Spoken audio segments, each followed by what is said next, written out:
భారతదేశంలో చాలా భాషలు ఉన్నాయి కదా, భిన్న సంస్కృతుల దేశం. మీరందరూ జెండాలు పట్టుకొని దేశాన్ని ప్రేమిస్తా, దేశం కొరకు ప్రార్థిస్తూ ఉంటే నాకు చాలా ఆనందంగా అనిపించింది. మనమందరం క్షేమంగా ఉండాలి, అది దేవుని యొక్క ఉద్దేశం. అన్ని దేశాలు క్షేమంగా ఉండాలి. మన దేశం పట్ల మనకు ప్రేమ ఉంది కాబట్టి మన దేశ క్షేమం కొరకు మనం ప్రార్థించాలి.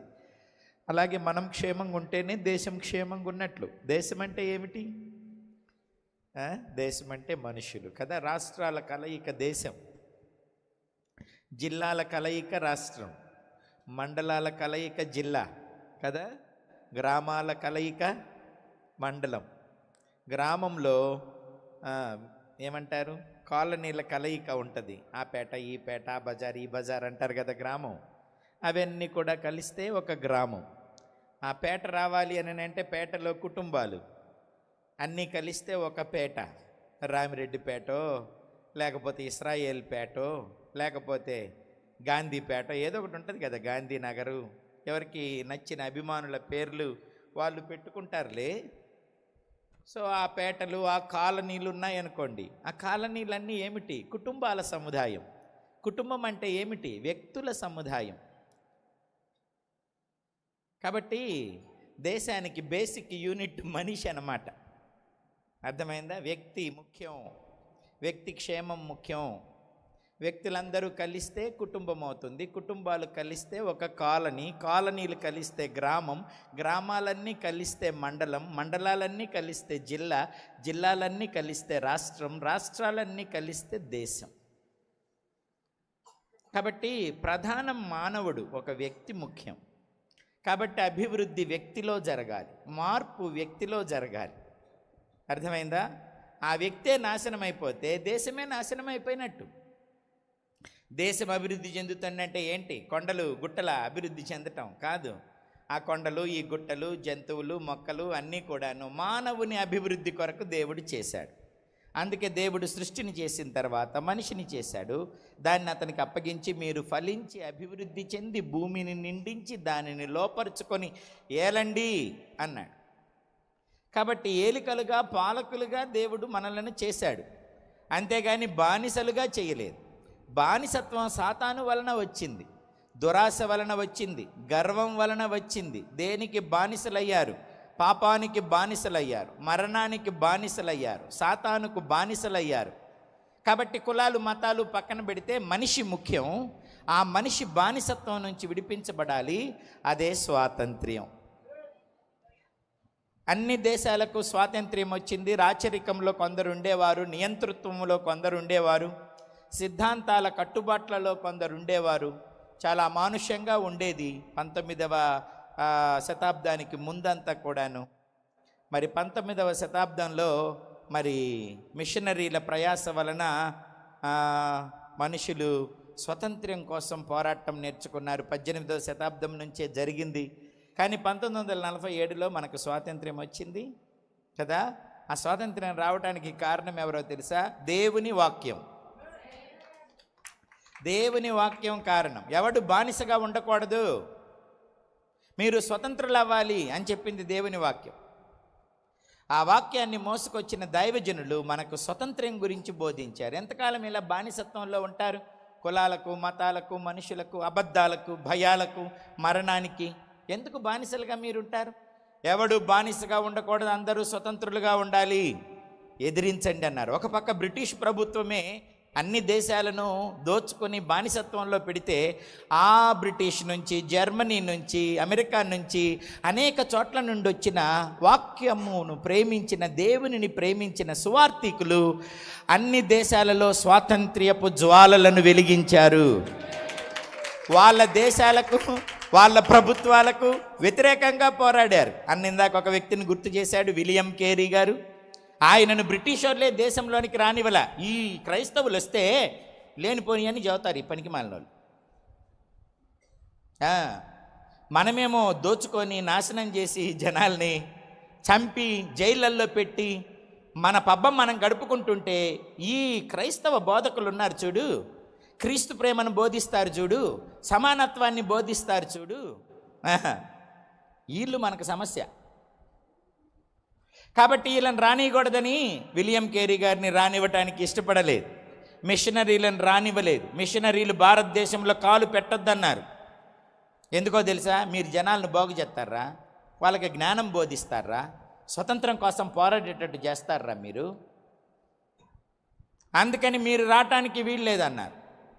తెలియని అవివేకులు చాలామంది ఏమనుకుంటున్నారనంటే క్రైస్తవ్యమే మనుషుల్ని పాడు చేస్తుందని. లేదు, దేశాలకు స్వాతంత్ర్య ఊపిరిని ఊదింది క్రైస్తవ్యం. దేవుని వాక్యం స్వాతంత్ర్యాన్ని ఇచ్చింది. నేను ఏసీ కాలేజీలో చదువుకున్నాను. ఇంటర్మీడియట్, తర్వాత బీఎస్సీ, పీజీ, జువాలజీ అంతా ఏసీ కాలేజీలో చదువుకున్నాను. ఏసీ కాలేజీ స్లోగన్ ఏంటో తెలుసా? He shall know the truth will set you free. ఇప్పటికి 150 సంవత్సరాలు అయిపోయి 200 సంవత్సరాలకు దగ్గర పడుతోంది అది పెట్టి. అంటే స్వాతంత్రం రాకముందు నుంచి ఏసీ కాలేజ్ ఉంది, ఆంధ్ర క్రిస్టియన్ కాలేజ్. దాని మోటో ఏంటంటే, మీరు సత్యమును గ్రహిస్తే సత్యం మిమ్మల్ని స్వతంత్రులుగా చేస్తుంది. ఏంటి? భారతదేశానికి స్వాతంత్ర్యపు స్పృహ రాకముందే దేవుని వాక్యం మనుషులను స్వతంత్రం కోసం పోరాడమని చెప్పింది. మీరెవరికి బానిసలుగా ఉండొద్దు. అసత్యానికి, భయాలకు, పాపానికి, శాపానికి బానిసలుగా ఉండొద్దు. మీరు స్వతంత్రులు.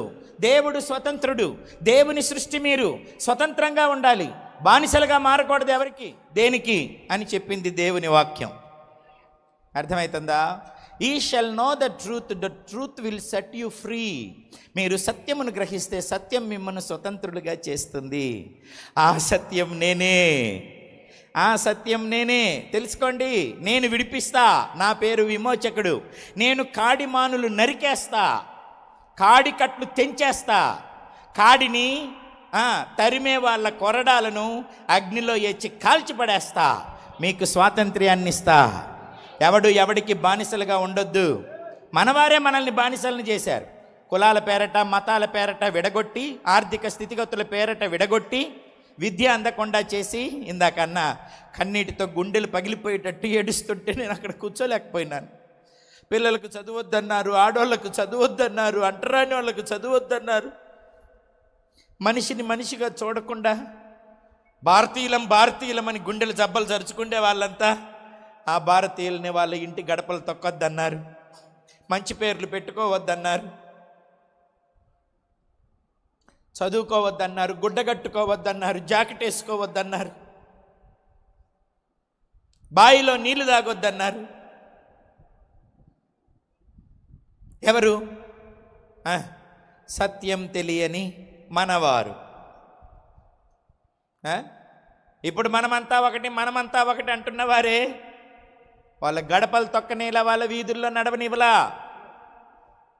గుడ్డలు వేసుకోనివ్వలా, ఉమ్ము ఉయ్యనివ్వలా, చెప్పులు వేసుకోనివ్వలా, కూర్చుంటే పిరుదులు కోస్తామన్నారు, జాకెట్ వేస్తే రొమ్ములు కోసేస్తామన్నారు. ఇట్లాంటి అమానుషత్వం నుంచి విడిపించింది దేవుని వాక్యం.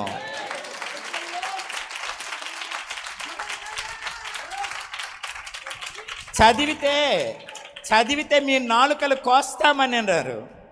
చదివితే నాలుకలు కోస్తామన్నారు.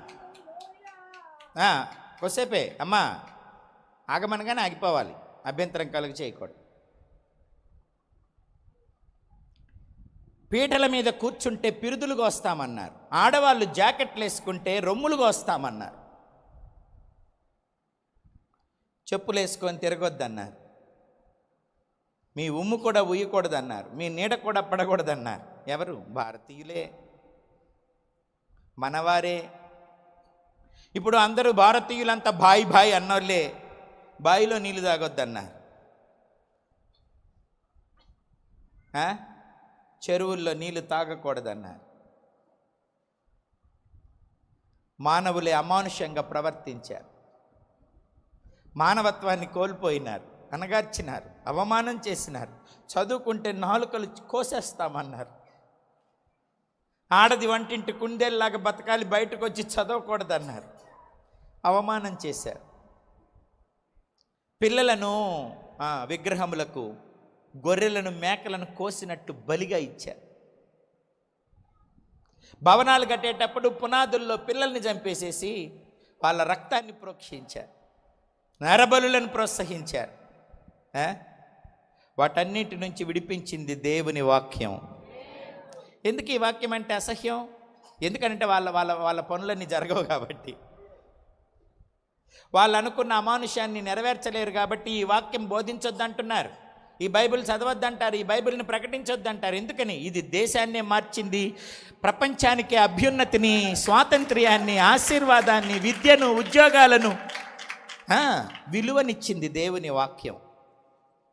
కాబట్టి దేవుని వాక్యం లేకుండా స్వాతంత్ర్యం లేదు.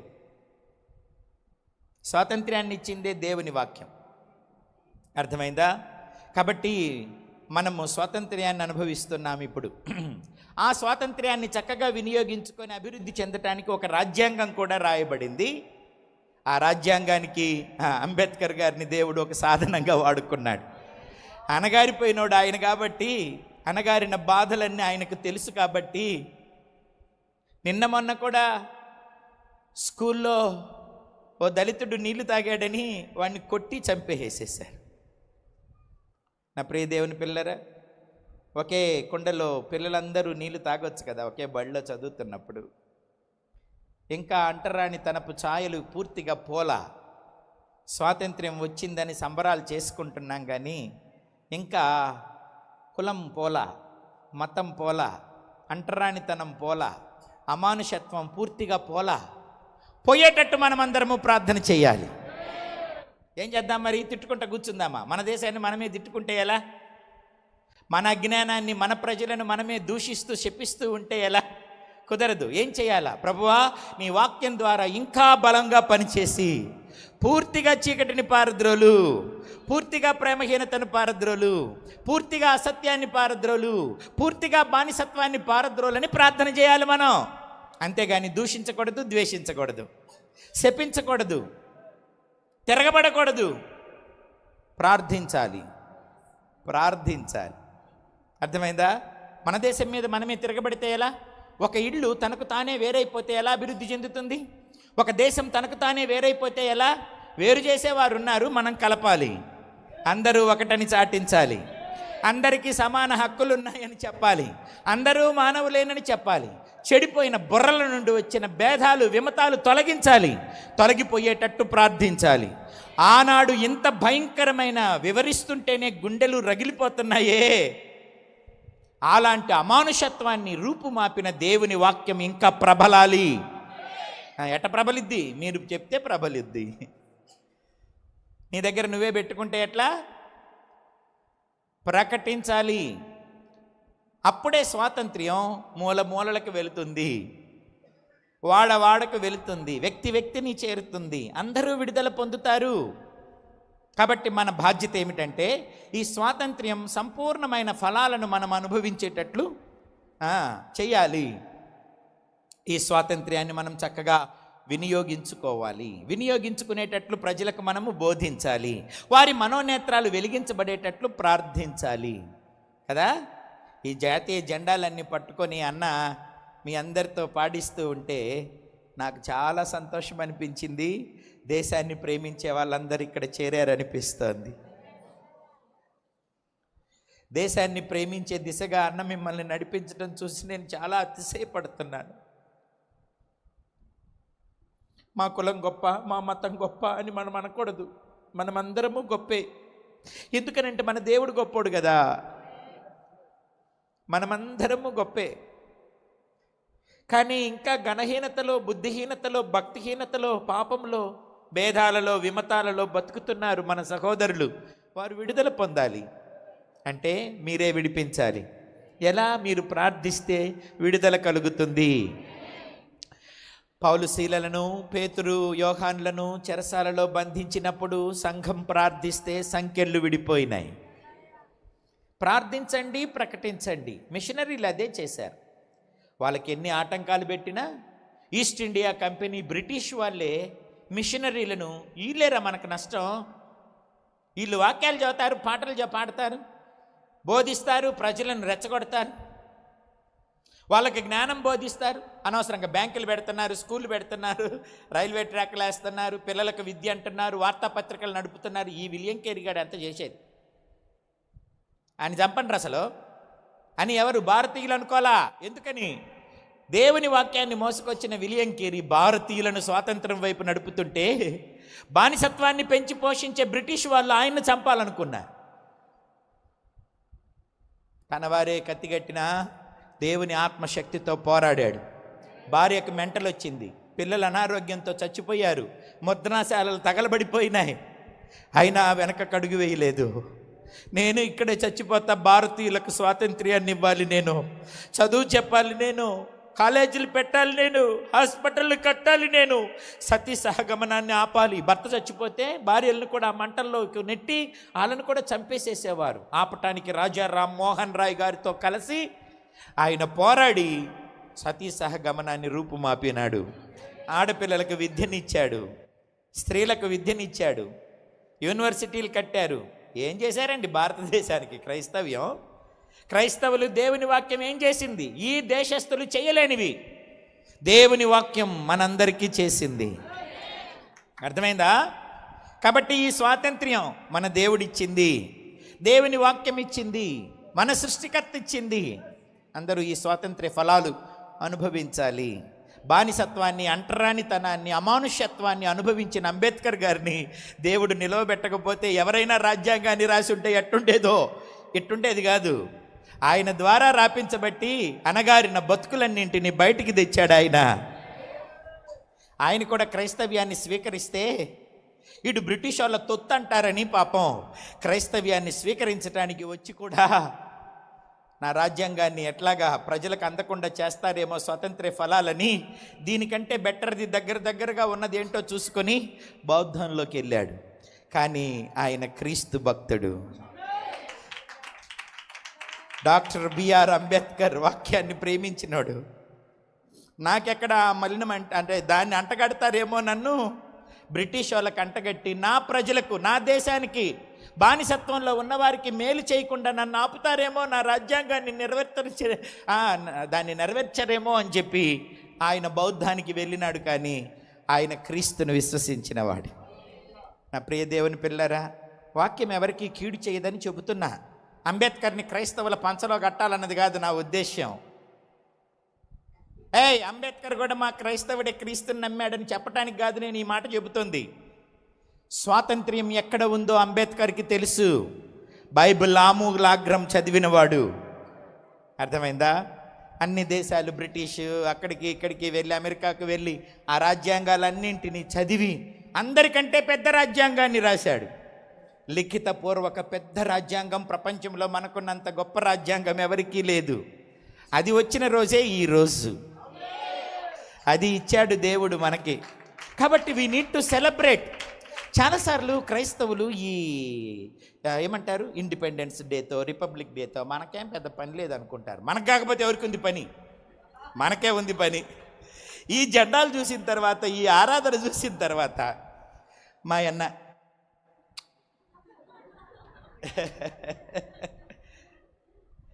నిజమైన క్రైస్తవ్యాన్ని బోధిస్తున్నాడు మీకు.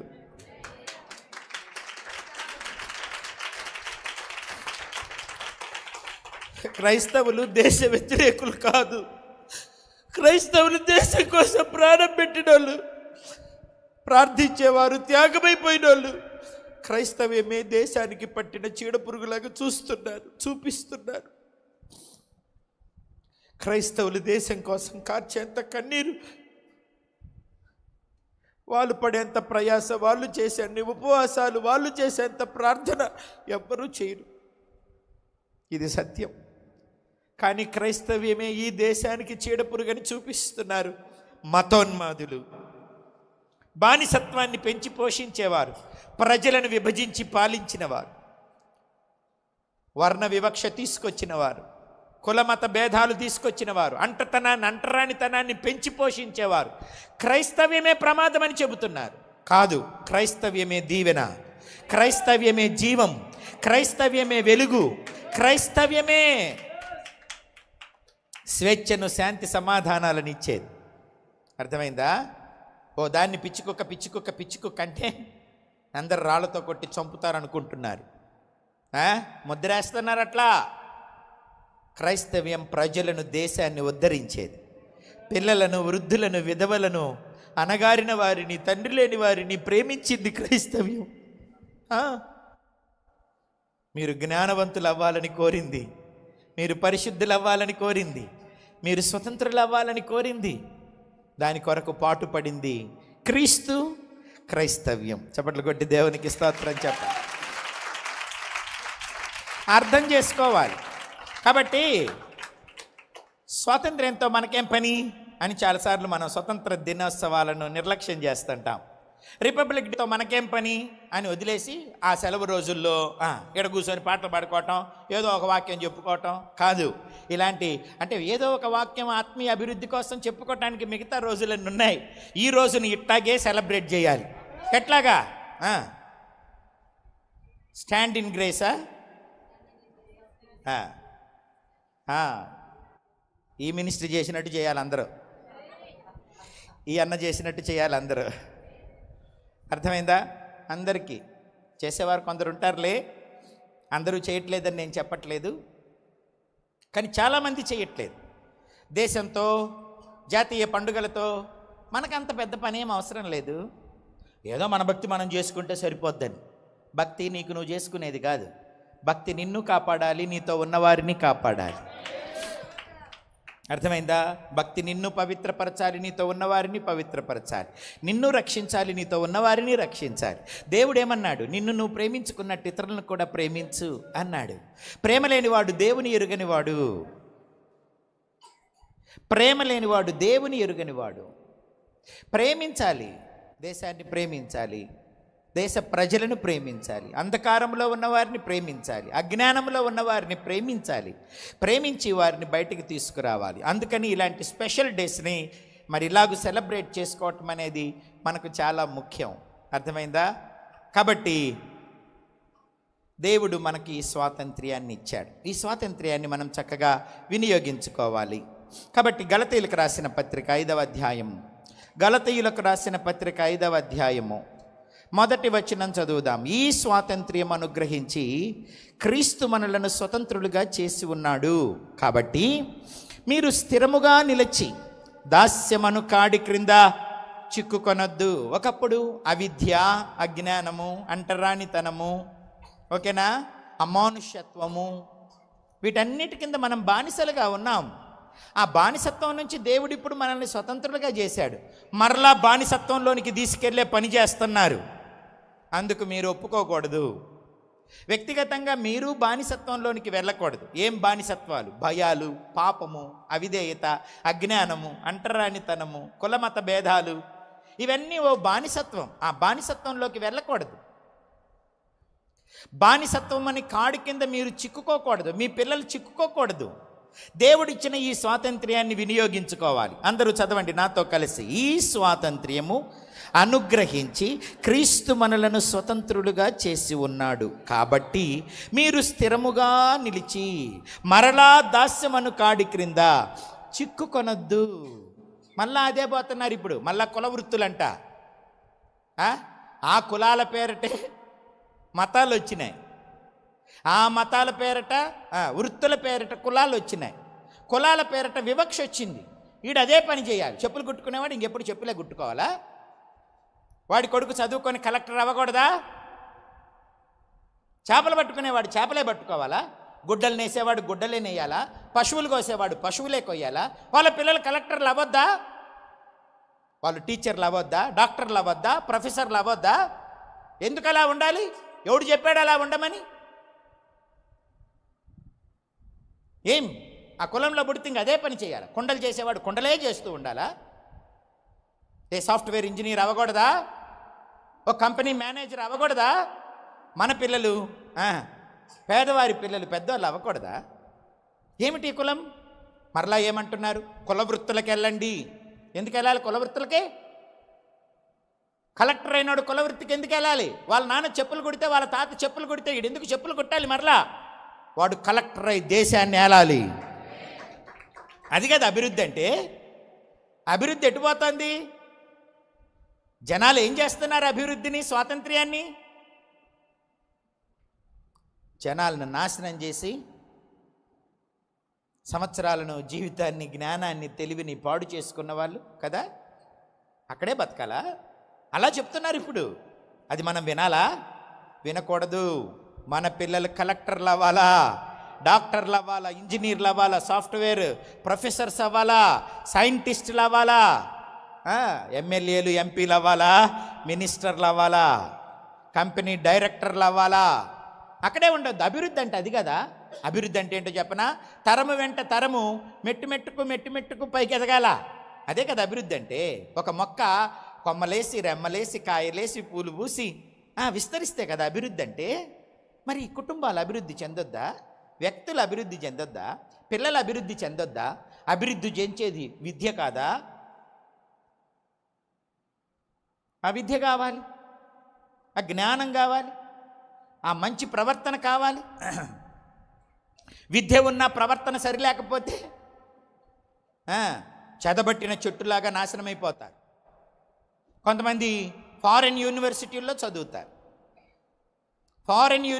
చదువుతారు, నరహంతకులు అవుతారు, సైబర్ నేరగాళ్ళు అవుతారు. వారికి ఇచ్చిన తెలివితోటి అందరి బ్యాంక్ బ్యాలెన్సులు లూటీలు చేసేస్తారు.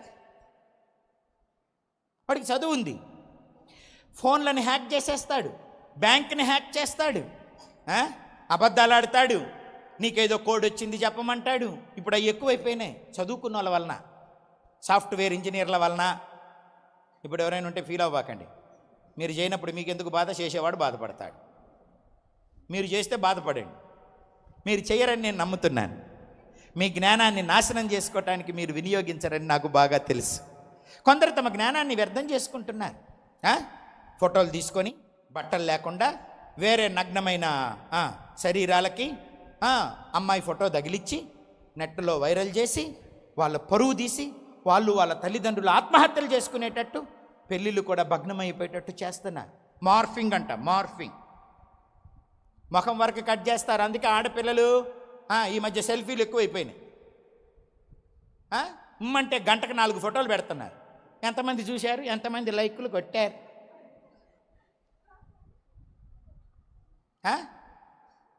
స్టైల్గా దిగటం, మళ్ళీ కోతుమూతిలాగా ఒక లిప్స్టిక్, కళ్ళకి రెప్పలకి రంగులు. ఎందుకంట? మనమేమన్నా పూలమా రంగులు వేసుకోవటం? కళ్ళకు రంగు, మూతికి రంగు, బుగ్గలకు రంగు. కర్రోళ్ళు కూడా ఎంత ఎర్రగా కనపడుతున్నారో ఈ మేకప్పులతో. బొక్కల ముఖమోళ్ళు కూడా నున్నగా కనపడుతున్నారు. మెత్తి మేకప్పులు, బొక్కలు కనపడకుండా, మడతలు కనపడకుండా, మేకప్ మీద మేకప్లు కనపడకుండా, రంధ్రాలు చర్మం మీద నున్నగా కనపడుతుంది. ముసలోళ్ళు కూడా పిక్కుపోయేటట్టు వేసుకో, ముఖమంతా చర్మం పడుతుందని పిక్కుపోయేవన్నీ వేసుకొని ఇట్టగా ఫోటోలు దిగడం, సెల్ఫీలు పెట్టడం. ఈ ఫోటోలు, అందమైన ఫోటోలు ఏం చేస్తారు తెలుసా? ఈ తెలివి కలిగిన పనికిమాలిన వాళ్ళు, కామాంధులు ఆ ఫోటోలు తీసుకెళ్ళిపోయి తల వరకు తీసేసి మీ ఫోటో బట్టలు లేని వ్యక్తికి పెట్టి మిమ్మల్ని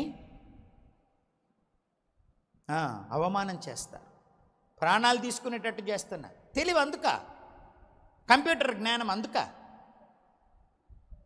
ఉపయోగించాలి.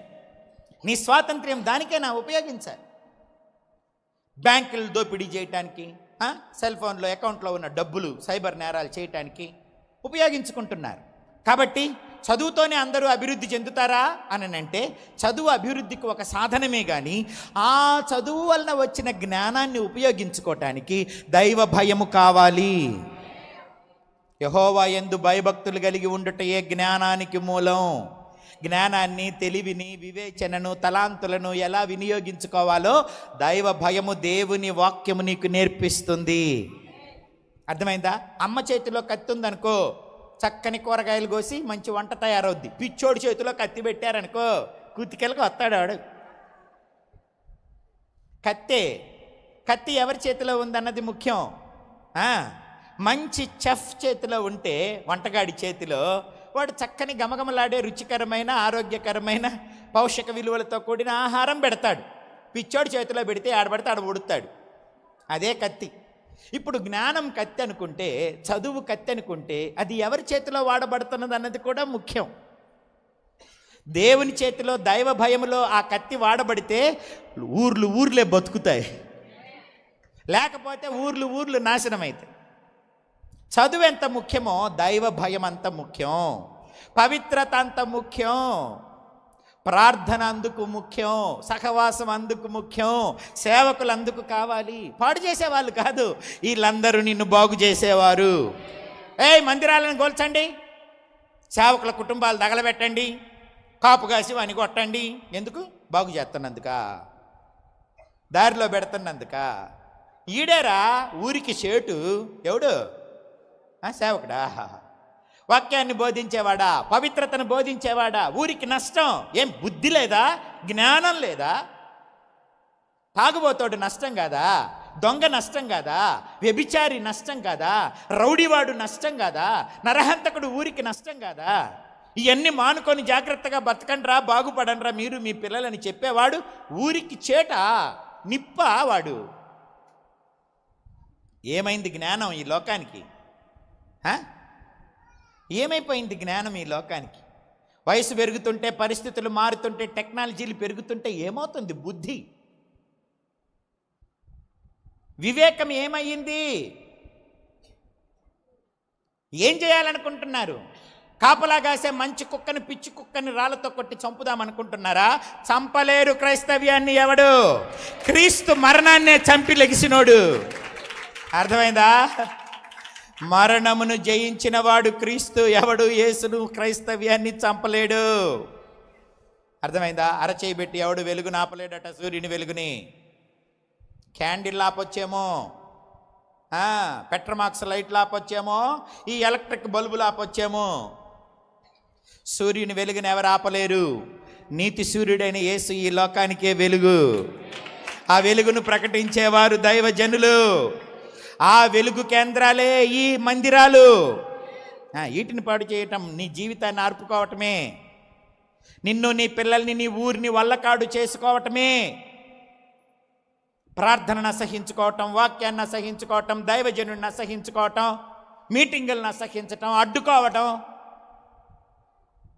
నీ అభివృద్ధిని నువ్వు అడ్డుకోవటమే, నీ పిల్లల క్షేమాన్ని నువ్వు అడ్డుకోవటమే, నీ భవిష్యత్తును నువ్వు కాల రాసుకోవడమే. అర్థమవుతుందా? ప్రియ దేవుని పిల్లల, వాక్యాన్ని అడ్డుకోకూడదు, దాన్ని మీరు బంధించలేరు. చెరసాలలో పెట్టిన వాక్యం బయటకు వస్తుంది. చెరసాలలో పెడితే చెరసాలలో వారికి విడుదల కలుగజేస్తుంది దేవుని వాక్యం. పౌలును, శీలను తీసుకెళ్ళి చెరసాలలో వేశారు. యాకోబు, యోహానులను, పేతురు, యోహానులను తీసుకెళ్ళి వాక్యం ప్రకటిస్తున్నారని చెరసాలలో వేశారు. అపోస్తల కార్యంలో చదివితే తెలుస్తుంది. అక్కడికి వెళ్ళి బంధిస్తే బంధించునోని కూడా విడిపించింది. చెరసాల సైనికుడు మారు మనసు రక్షణ పొందాడు. అర్థమైందా? ఏంటి బంధకాల్లో పెడతారా దేవుని వాక్యం? పెట్టలేరు. అది బంధకాలను తెంచివేసేది, చెరసాల తలుపులను విరగ్గొడుతుంది, చెరసాల పునాదులు అదిరిపోయేటట్లు చేస్తుంది. చెరసాల సైనికుడు శతాధిపతి కొట్టి బెత్తాలతో గాయం చేసి చీకట్లో పడేసి బొండగలు బిగించి సంకెళ్ళు వేసి దేవుని వాక్యం చెప్పినందుకు దైవజనులను బాధ పెడితే దేవుడే దిగి వచ్చాడు. చెరసాల పునాదులు అదిరిపోయినాయి. పౌలు శీలను బంధించి చెరసాలలో వేసిన, పౌలు శీలను బంధించి చెరసాలలో వేసిన, పాటలతో ప్రార్థించగా చెరసాల బ్రద్దలాయే. పాటలతో ప్రార్థించగా చెరసాల బ్రద్దలాయే. యెహోవా నీ నామము ఎంతో బలమైనది, ఎంతో బలమైనది, ఎంతో. సింహాల సంతోషముగా వెళ్ళిరి, సింహాల బోనైనను సంతోషముగా వెళ్ళి ప్రార్థించి రక్షించే నీ హస్తము, ప్రార్థించి నా వెంటనే రక్షించే నీ హస్తము. యెహోవా నీ నామము ఎంతో బలమైనది, ఎంతో బలమైనది.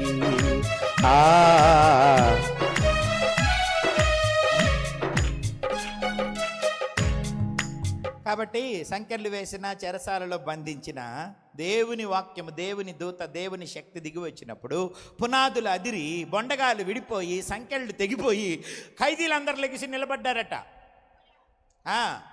నిలబడితే అప్పుడు దాకా కొట్టి బొండగలు బిగించి సంఖ్యలు వేసి పాపం చాలా ప్రయత్నం చేసి వాళ్ళని బాధ పెడదాం అనుకున్నాడు అధికారుల సలహాతోటి ఆ చెరసాల అధిపతి. ఎప్పుడైతే ఈ మోస్ట్ వాంటెడ్ క్రిమినల్స్ అనమాట, వీళ్ళు ఎవరండి? నరహంతకులు కాదు, తాగుబోతులు కాదు, మోస్ట్ వాంటెడ్ క్రిమినల్స్. వ్యభిచారులు కాదు, వాక్యం బోధించేవాడు మోస్ట్ వాంటెడ్ క్రిమినల్. అప్పుడంతే ఇప్పుడు కూడా అదే పరిస్థితి వచ్చింది ప్రపంచమంతా. మోస్ట్ వాంటెడ్ క్రిమినల్స్ వీళ్ళ. ఈ మోస్ట్ వాంటెడ్ క్రిమినల్స్ ఎవరు తప్పించుకున్నా పర్వాలేదు, కానీ ఈ మోస్ట్ వాంటెడ్ క్రిమినల్స్ తప్పించుకుంటూ అమ్మో రేపు పొద్దున్న అధికారులకు తెలియగానే నన్ను చంపేస్తారు, నా పిల్లల్ని చంపేస్తారు. చాలా ఇంపార్టెంట్ క్రిమినల్స్ని వదిలేసేసాను. నేను వదిలేయలేదురే, ఏదో జరిగింది. మానవాతీతమైన శక్తి, దైవిక శక్తితో ఏదో జరిగింది. ఇంతలా తాటికాయ ఎంత తాళాలు వేసినాయి, అన్నీ ఊడిపోయినాయి, చెరసాల పునాదులు పగిలిపోయినాయి, తలుపులు తెరుచుకున్నాయి, ఖైదీలందరూ పారిపోయారు. అమ్మో రేపటి దాకా ఉండటం ఎందుకు, ఇప్పుడే సత్యపాలా, వాళ్ళు చంపడం ఎందుకు, నేనెందుకు బతకడం అని కట్టి తీసుకొని పొడుచుకోబోతుంటే పౌలు శీలలు అన్నారు, అయ్యా మేము ఇక్కడే ఉన్నాం, ఏ హాని చేసుకోబాకు బాబు. కాసేపు మౌనంగా ఉందాం, పొడుచుకొని సస్తాడు వీడు, ఇందాక నుంచి దన్నాడు మమ్మల్ని. ఈ ఎదవా మమ్మల్ని కొరడాలతో కొట్టి, బెత్తాలతో కొట్టి, రాళ్లతో కొట్టి, ఒళ్ళంతా చీల్చి, కాళ్ళు చేతులు బొండగా లేసి, అన్నం పెట్టకుండా చీకట్లో ఈ పాసు పెంట రెండు ఉన్న చోట మమ్మల్ని ఇంత నాశనం చేశాడు వీడు, దుర్మార్గుడు. వాళ్ళు చేయమంటే వీడు చేస్తాడా? వీడు సావాలా ఎదవా. చీకట్లో ఉన్నాం, ఎవరు మాట్లాడబాకండి, పొడుచుకున్నాక మాట్లాడదాం అందరం. ఎట్టా పొడుచుకుంటున్నాడు కదా, మనమేం పొడవట్లేదు కదా, ఆడే పొడుచుకొని వస్తే మనం మెల్లగా బయటికి వెళ్ళిపోదాం అని చెప్పి అందరు చీకట్లో ఉండాలి. వాస్తవానికి నేనైతే అదే చేద్దునేమో, మీరేం చేస్తారంటారు? వాడు బతికితే మనం ఇక్కడ ఉన్నామని తెలిస్తే మరలా బొండగాలు వేస్తాడేమో, మరలా సంఖ్యలు వేస్తాడేమో. ఇప్పుడు దాకా తన్నాడు, కొట్టాడు, చీల్చాడు, రక్తం అంతా కారిపోతుంది, ఒళ్ళంతా సొరసొర మంటలు పడుతున్నాయి, గాయాలన్నీ. మందు పూసింది లేదు, కట్టుకట్టింది లేదు, గాలికి అలాగా ఎంత ఇన్ఫెక్షన్ అండి. చావాలి ఈ పనికి మళ్ళీ ఎదవా, చావని. కాసేపు మౌనంగా ఉందాం, వాడు చచ్చాక ఎట్టక మళ్ళీ బయటికి పోదాం. దేవుడు ఇంత గొప్ప విడుదల ఇస్తే మనం ఏడే ఉంటే ఎట్టా వెళ్ళిపోవద్దు బయటికి. వాడుంటే పోనీడు, మళ్ళీ బంధిస్తాడు. అందుకని వాడిని చావని మెదలకుండా ఉందాం అనుకోవాలి. వాళ్ళు ఏమన్నారు తెలుసా? అయ్యా అయ్యా ఏం హాని చేసుకోబాకయ్యా, మేము పారిపోయామనుకుంటున్నావా? లేదు, మేమందరం ఇక్కడే ఉన్నామయ్యా. ఇంత విడుదల వచ్చిన తర్వాత కూడా అక్కడే ఎందుకున్నారు? మేము వచ్చింది నిన్ను విడిపించడానికి, నువ్వు మమ్మల్ని బంధించావు, నిన్ను విడిపించడానికి వచ్చాం మేము. దేని నుంచి? నువ్వు మమ్మల్ని సంఖ్యలతో బండగాలతో బంధించావు. నువ్వు అజ్ఞానంలో ఉన్నావు, నువ్వు పాపంలో ఉన్నావు, నువ్వు శాపంలో ఉన్నావు, నువ్వు మరణంలో ఉన్నావు. నువ్వు చచ్చిపోతే నరకానికి వెళ్తావు, మేము చచ్చిపోతే మా ఆత్మలు పరలోకానికి వెళ్తాయి. నిజమైన బంధకాలు ఇవి కాదు బాబు. పాపం నిజమైన బంధకం, అజ్ఞానం, నరహత్య, క్రూరత్వం, మూర్ఖత్వం నిజమైన బంధకం. ఈ స్థితిలో చచ్చిపోతే నువ్వు నరకానికి వెళ్ళిపోతావు. అందుకే నిన్ను విడిపించడానికి నిత్య బంధకాల నుంచి మేము పారిపోలేదు బాబు. చచ్చిపోబాకు బాబు, ఆత్మహత్య చేసుకోకూడదు బాబు, మేము ఇక్కడే ఉన్నాం బాబు, పారిపోయే వాళ్ళం కాదు బాబు. వెంటనే ఆ కొట్టినోడు, తిట్టినోడు, చెరసాల అధిపతి అంటే ఎట్టుంటాడు? వచ్చి అయ్యలారా రక్షణ పొందుటకు నిర్ణయం చేయమంటారు. మీరు రక్షణ గురించి ప్రకటిస్తున్నారు, విడుదల విమోచన గురించి మీరు ప్రకటిస్తున్నారు. మిమ్మల్ని చంపాలని అధికారులు మాకు అప్పగిచ్చారు. అధికారం ఉంది కదా, లాఠీలు ఉన్నాయి కదా, కొరడాలు ఉన్నాయి కదా, కట్టెలు ఉన్నాయి కదా అని బాధపడేసేసాం. పశువుల కంటే హీనంగా, చచ్చేది బతికేది తెలియకుండా. ఇంత చేస్తే మా అమ్మ చావకూడదని కోరుకుంటున్నారేంటయ్యా మీరు? ఏ మనుషులయ్యా మీరు? మిమ్మల్ని చంపాలనుకుంటే మా జీవాన్ని కోరుకుంటున్నారేంటయ్యా? మిమ్మల్ని బంధిస్తే మా విడుదల కోరుకుంటున్నారేంటయ్యా? మీరు మీ కుటుంబాలు నాశనం అవ్వాలనుకుంటే మేము మా కుటుంబాలు బాగుపడాలని కోరుకుంటున్నారేంటయ్యా? ఏంటయ్యా మీరు ప్రకటించే ఆ రక్షణ? నేను ఆ రక్షణ పొందాలంటే ఏం చేయాలో చెప్పు. అప్పుడు ఆయన అన్నాడు, ప్రభు అయిన యేసునందు విశ్వాసం ఉంచు, అప్పుడు నీవు నీ ఇంటి వారు రక్షించబడతారు. ఆ రాత్రే తీసుకెళ్ళారు. చంపారు, ఏమవుతుంది? మీతో పాటు నేను కూడా చచ్చిపోతే అందరం పరలోకానికి వెళ్ళిపోదాం. ఈ ఉద్యోగాలు, ఈ అధికారాలు, ఈ అన్యాయాలు ఎంతకాలం చేస్తాం? చచ్చిపోతే అందరం కలిసి పరలోకానికి వెళ్ళిపోదాం, పా ఇంటికి తీసుకుపోతా. మంచి పరుపులు వేసాడు, ఆయనే కొట్టిన గాయాలు ఆయనే కట్టాడు, కడిగాడు, కట్లు కట్టాడు, అన్నం పెట్టాడు, వేడి నీళ్ళ కాపడం పెట్టి సారీ సారీ సారీ, దెబ్బకు సారీ సారీ. అడగా కొట్టింది, దెబ్బకు సారీ చెప్పుంటాడేమో. సారీ సారీ, క్షమించండి, చావాల్సిన బతికించారు, నన్ను నా పిల్లల్ని కాపాడారు, సారీ సారీ సారీ, క్షమించు క్షమించు. అతడు క్రైస్తవుడైనాడు. ఏం చేస్తుంది క్రైస్తవ్యం? బంధిస్తారా మీరు క్రైస్తవ్యాన్ని? మీ బంధకాలను విడిపించే క్రైస్తవ్యాన్ని బంధిస్తే మీరే కుళ్ళి కొనారిల్లిపోతారు, కృషించిపోతారు, నశించిపోతారు. ఏ దేశం కూడాను దేవుని వాక్యాన్ని అడ్డుకోకూడదు. ఏ అధికారం కూడా దేవుని వాక్యాన్ని అడ్డుకోకూడదు. అడ్డుకుంటే నువ్వు పాడైపోతావు, కానీ వాక్యం ఏం పాడవదు. వాక్యం బంధించబడదు, అది విడుదల పొందుతుంది. అర్థమవుతుందా? ఆయన ఎవరు విడిపించాల్సిన అవసరంలా. అర్థమైందా? నువ్వు నన్ను విడిపిస్తావా? చెప్పవయ్యా అన్నాడు పిలాతు యేసు ప్రభువుని. చెప్పు, విడిపించడానికి శిక్షించడానికి నాకు అధికారం ఉంది, నీకు లేదు అన్నాడు. అప్పుడు దాకా మెదలకుంటున్నాడు. ఏం చదువుతున్నా, ఎన్ని తప్పులు నువ్వు అబ్బుతున్నా, ఎన్ని అపనిందలేస్తున్నా, ఏం మాట్లాడకుండా మౌనంగా ఉండి, మాట్లాడవేంటయ్యా అంటే కూడా మౌనంగా ఉండి, నిన్ను విడిపించడానికి కానీ నిన్ను శిక్షించడానికి కానీ నాకు అధికారం ఉంది అని ఓ గవర్నర్ అన్నప్పుడు యేసయ్య అన్నాడు, నీకు లేదు, పైన నుండి వస్తే తప్ప నువ్వు నన్ను ఏమీ చేయలేవు. బంధించబడాలి, మరణించాలి, పాపుల కొరకు క్రయధనముగా నా ప్రాణాన్ని చెల్లించాలని నేనొచ్చా. నువ్వు అడిగితే పెట్టట్లా, చేతగాక పెట్టట్లా. ప్రేమించి ప్రజలను విమోచించటానికే మరణిస్తున్నా, మరణాన్ని ఓడించటానికి మరణిస్తున్నా, పాపాన్ని జయించటానికి, బంధకాలు విడగొట్టడానికి, ప్రజలను రక్షించటానికి, పరిశుద్ధపరచడానికి మరణిస్తున్నా. మీరు చంపుతారా నన్ను? చంపలేరు అన్నట్టే మూడో దినాన సమాధిని జయించి తిరిగి లెగిశాడు. బండను జయించాడు, ముద్రను జయించాడు, సైనికులను జయించినాడు. ఆయన ఎవరన్నా లేపారా? లేపుదామని వచ్చారు కొంతమంది, వచ్చేసరికే లేచున్నాడు. లేయడం చూసి కాపలా ఉన్న వాళ్ళందరూ సచ్చిన వాళ్ళలాగా పడి గడగడగడగడ వణుకుతున్నారు. ఏనుగులతో దింపించిన బండలు పక్కకి వెళ్ళిపోయినాయి. యూదావారు, రోమీయులు ఇద్దరు ప్రభుత్వాలు వేసిన ముద్రలు విడిపోయినాయి. యేసు సజీవుడే బయటకు వచ్చాడు. చుట్టిన 150 మీటర్ల గుడ్డ ఎవరు పదీశారు? ఎవడు పదేలే, అందులో నుంచి ఆయనే బయటకు వచ్చేసాడు. నువ్వు పదియాలి నాయనే, నువ్వు తొలగించాలా బండ, నువ్వు పగల కొట్టాలా సంఖ్యలు, నువ్వు అడ్డుకుంటావా? ఎవడు అడ్డుకోలేడు. రోమా ప్రభుత్వం అంటేనే ఐరన్ గవర్నమెంట్, ఇనుము లాంటి ప్రభుత్వం అని దానియేలు గ్రంథంలో చెప్పబడింది. అన్నిటికంటే బలమైనది, కఠినమైనది ఇనుము. ఆ కఠిన ప్రభుత్వాలే ముక్కలైపోయినాయి యేసు ప్రభువు ముందు. ఎవరు బంధిస్తారండి యేసుని? ఎవరు బంధించలేరు. సువార్తను ఎవరు అడ్డుకోలేరు. అర్థమవుతుందా? అడ్డుకోకూడదు. మరి ఏం చేయాలా? ఆ ఆయుధాన్ని నువ్వు చేతబట్టుకోవాలి. అంతేనా? సౌలు అనే అతను పౌలుగా మారినప్పుడు యూదా మతాన్ని ఏదో నాశనం చేస్తుంది క్రైస్తవ్యం అని యేసయ్యను నమ్ముకున్న వాళ్ళని చంపాలనుకుంటుంటే ప్రభు దమస్కు మార్గంలో కనపడి, సౌలా సౌలా నన్ను ఎందుకు హింసిస్తున్నావు? మునికోనలకు ఎదురు దన్నుతున్నావు సౌలా, మునికోనలకు ఎదురు దన్నుతున్నావు సౌలా. మునికోనలంటే మనకు అర్థమైందో లేదో, గడ్డపారు ఎదురుగా పెట్టి కాలుతో గట్టిగా తన్నావనుకో, గడ్డపారు బాగా వంగిపోద్ది కదూ. మిల్కులు అయిపోయి ముక్కలు అయిపోయి గడ్డపార నువ్వు దంతే. గడ్డపారని ఎదురుగా పెట్టి గట్టిగా కాలుతుంది అంతే. గడ్డపార వంకలక్కలు అయిపోద్దా? ముక్కలు ముక్కలు అయిపోద్దా? నీ కాలు చీరుకుపోద్ది. యేసయ్య ఏమన్నాడు తెలుసా? సౌలా సౌలా, మునికోనలకు ఎదురు దన్నుతున్నావు ఎందుకు సౌలా? నేను ప్రేమించమన్నాను, అది తప్ప సౌలా? శత్రువును క్షమించమన్నాను, అది తప్ప సౌలా? మీరు మీ పిల్లలు పరిశుద్ధంగా బ్రతకాలని చెప్పాను 10 కాలాలు, అది తప్ప సౌలా? పరలోకానికి మార్గాన్ని తెరిచాను, అది తప్ప సౌలా?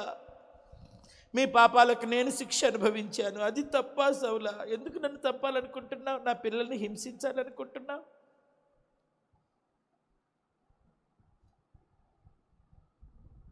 దేవుని వాక్యాన్ని, దైవజనులను, దేవుని వాక్యం వినపడే సభలను అడ్డుకోకూడదు. అది నీకు క్షేమం కాదు.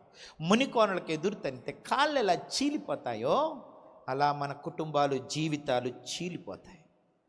ఇప్పుడు దానికి మునికోనలకు ఎదురు దన్నకుండా ఆ పలుగు తీసుకొని పని చేయటం మొదలు పెడితే బీడు భూములన్నీ పంట భూములు అయిపోతాయి, రాళ్ళు కరిగిపోతాయి, ఫలాలతో కడుపు నిండుద్ది, అమ్ముకుంటే డబ్బులు వస్తాయి, బ్యాంకుల్లో దాచుకోవచ్చు, అట్లాంటి పొలాలు ఎన్నైనా కొనొచ్చు. గడ్డపారను వాడుకోవాలి, అంతేగాని తంతేట వాడుకొని ఎకరాలు పండించాలా గడ్డపారతో? నీవు అభివృద్ధి చెందాలన్నది దేవుని యొక్క ఉద్దేశం. స్వతంత్రాన్ని సరిగా వినియోగించుకోండి. బానిసత్వంలోనికి తీసుకువెళ్ళాలనుకుంటే వెళ్ళకండి, మీరు కూడా బానిసలు అవ్వకండి, మరలా రండి. గలతీలకు రాసిన పత్రిక 5వ అధ్యాయం. ఎవరైనా నిద్రపోతున్నారా? తుడుచుకోవటం సరిపోతుంది, ఆడ నిద్ర వస్తుంది అంటారా? చూడండి, గలతీలకు రాసిన పత్రిక. ఈ స్వాతంత్ర్యం అనుగ్రహించి క్రీస్తు మనలను స్వతంత్రులుగా చేసి ఉన్నాడు, కాబట్టి మీరు స్థిరముగా నిలిచి మరలా దాస్యమను కాడి క్రింద చిక్కుకోవద్దని గలతీలో ఉన్న విశ్వాసులకు చెబుతున్నాడు. ఈరోజు స్టాండ్ ఇన్ గ్రేస్ మినిస్ట్రీస్లో ఉన్న విశ్వాసులందరికీ చెబుతున్నాను, బానిసత్వంలోకి వెళ్ళకండి. విగ్రహారాధన ఒక బానిసత్వం, వ్యభిచారం ఒక బానిసత్వం, అబద్ధాలు ఒక బానిసత్వం, మోసం ఒక బానిసత్వం, గర్వం ఒక బానిసత్వం, ధనాపేక్ష ఒక బానిసత్వం, నరహత్య ఓ బానిసత్వం. అది మిగిల్చేది బానిసత్వాన్నే, నాశనాన్నే. పాపమను దాస్యం క్రింద చిక్కుకోవద్దు, అజ్ఞానంలో చిక్కుకోవద్దు, అవిశ్వాసంలో చిక్కుకోవద్దు, అవిధేయతలో చిక్కుకోవద్దు. అర్థమైందా? మరలా పోయేరు, పోకండి.